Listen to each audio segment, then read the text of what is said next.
আসসালামু আলাইকুম গাইস, আপনারা সবাই কেমন আছেন? আমি আপনাদের সাথে আরেকটি নতুন ভয়ঙ্কর ভূতের ঘটনা শেয়ার করব। এই ঘটনাটি পাঠিয়েছে জিকরুল্লাহ।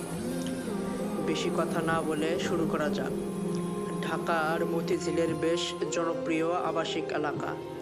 ডক্টর মোতালেব নামক একজন ডাক্তারের চেম্বারের ঠিক পিছনে তার বাড়ির সামনের গলিতে এটা একটা শোনা ঘটনা। আমাদের বাড়ির সামনের গলিতে এমন ঘটনা ঘটার কথা শোনা গেছে। গলিটা এমন যে রাস্তা থেকে দেখলে গলির শেষ মাথায় সিঁড়ি, গলির দুই দিকে দুইটা বাড়ি। আজ থেকে প্রায় 14-15 বছর আগে ঘটনাটি প্রত্যক্ষ করে ডান পাশের বাড়ির নিচতলার একটি মেয়ে। একদিন রাতে ওই মেয়েটা ঘুমাচ্ছিল। রাতে প্রায় 4টার দিকে মেয়েটা একটা মহিলার পায়ের নুপুরের আওয়াজ পায়। নাচিয়ারা পায়ে যে নুপুর পড়ে সেটা, তো সে তা পাত্তা দেয় নাই। ভেবেছে ঘুমের মধ্যে কি না কি শুনেছে, এসব ভেবে ঘুমিয়ে পড়ে। পরদিন রাত্রে একই সময় সে আবারও একই আওয়াজ পায়। এবার সে একটু আগ্রহী হয়। তার রুমের একটা জানালা ওই গলির দিকে মুখ করে ছিল।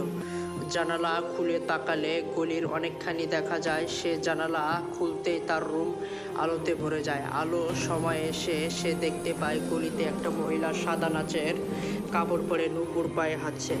ওই কাপড়ের উজ্জ্বলতায় পুরো গলি আলোতে প্রায় ভরে গেছে। মহিলাটা গলির মাথা থেকে একবার ও মাথায় যাচ্ছে আর আসছে, আর তার মুখে ছিল এক অদ্ভুত হাসি।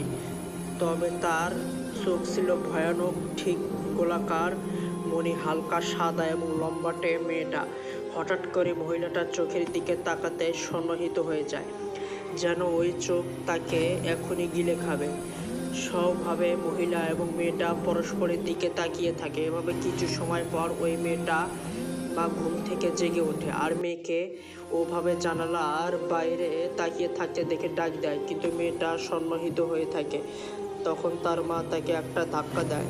এবার মেয়েটা হকচকিয়ে ওঠে।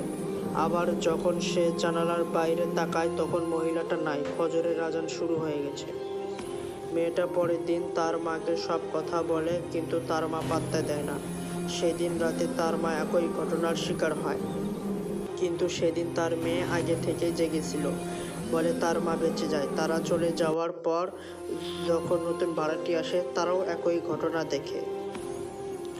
আশা করি গাইস এই ঘটনাটি আপনাদের অনেক ভালো লাগবে। আল্লাহ হাফেজ।